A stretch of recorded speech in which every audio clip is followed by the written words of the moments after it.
3 ದಿನ ಆದ್ರೂ ಮೃತದೇಹಕ್ಕೆ ಮುಕ್ತಿ ಸಿಕ್ಕಿಲ್ಲ.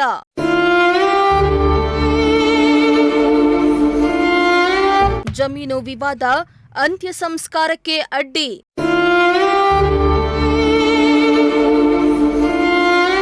ಹೃದಯಘಾತದಿಂದ ಮೃತಪಟ್ಟು 3 ದಿನ ಆದ್ರೂ ಮೃತದೇಹಕ್ಕೆ ಮುಕ್ತಿ ಮಾತ್ರ ಸಿಕ್ಕೇ ಇಲ್ಲ.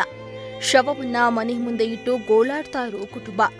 ತಹಸೀಲ್ದಾರ್ ಬಂದ್ರೂ ಶವಕ್ಕೆ ಸಿಗ್ತಾ ಇಲ್ಲ ಮುಕ್ತಿ.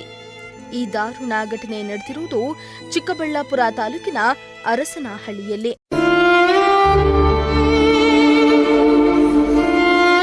ಹೌದು, ಚಿಕ್ಕಬಳ್ಳಾಪುರ ತಾಲೂಕಿನ ಅರಸನಹಳ್ಳಿ ಗ್ರಾಮದ ಕೋದಂಡಪ್ಪ ಎಂಬಾತ ಕಳೆದ 3 ದಿನಗಳ ಹಿಂದೆಯಷ್ಟೇ ಹಾರ್ಟ್ ಅಟ್ಯಾಕ್ ಆಗಿ ಸಾವನ್ನಪ್ಪಿದ್ರು. ಮನೆಯಲ್ಲಿ ಶೋಕ ಮಡುಗಟ್ಟಿತ್ತು.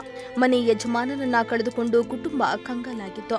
ಈ ಮಧ್ಯೆ ಕುಟುಂಬಸ್ಥರು ಸಾಲ ಸೂಲ ಮಾಡಿ ಅಂತ್ಯ ಸಂಸ್ಕಾರಕ್ಕೆ ಸಕಲ ತಯಾರಿಯನ್ನ ಮಾಡಿಕೊಂಡಿದ್ರು. ಇನ್ನೇನು ಮೃತ ದೇಹವನ್ನ ಅಂತ್ಯ ಸಂಸ್ಕಾರ ಮಾಡಬೇಕನ್ನೋ ಅಷ್ಟರಲ್ಲಿ ಜಮೀನಿನ ವಿವಾದ ಎದ್ದಿದ್ದು ಮೃತ ದೇಹಕ್ಕೆ ಮುಕ್ತಿಯೇ ಸಿಗದಂತೆ ಮಾಡಿದ್ದಾರೆ.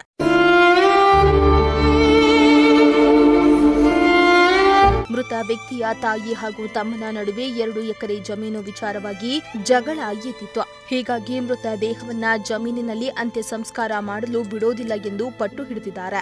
ಇತ್ತ ಅದೇ ಜಮೀನಿನಲ್ಲಿ ಕೋದಂಡಪ್ಪ ಅವರ ಅಂತ್ಯ ಸಂಸ್ಕಾರ ಮಾಡುವುದಾಗಿ ಕುಟುಂಬಸ್ಥರು ಹಠ ಹಿಡಿದಿದ್ದಾರೆ. ಕುಟುಂಬಸ್ಥರ ಹಗ್ಗ ಜಗ್ಗಾಟದ ಮಧ್ಯೆ ಮೃತ ದೇಹಕ್ಕೆ ಮುಕ್ತಿ ಸಿಗದೆ ಕುಟುಂಬಸ್ಥರು ಕಳೆದ 3 ದಿನಗಳಿಂದ ಮೃತ ದೇಹವನ್ನ ಮನೆ ಬಳಿಯೇ ಇಟ್ಟು ಕುಟುಂಬಸ್ಥರು ಪ್ರತಿಭಟನೆ ನಡೆಸುತ್ತಿದ್ದಾರೆ.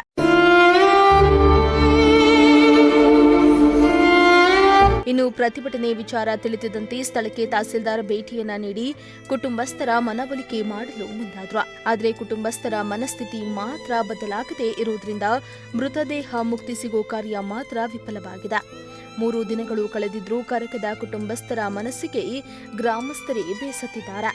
ಜಮೀನು ವಿವಾದ ಬಗೆಹರಿದು ಅಂತ್ಯ ಸಂಸ್ಕಾರಕ್ಕೆ ಮುಕ್ತಿ ಸಿಗುತ್ತಾ ಇಲ್ವಾ ಎಂದು ಕಾದು ನೋಡಬೇಕಾಗಿದೆ. ಮೋಹನ್ ಕುಮಾರ್, ಪ್ರಜಾಶಕ್ತಿ ಟಿವಿ, ಚಿಕ್ಕಬಳ್ಳಾಪುರ.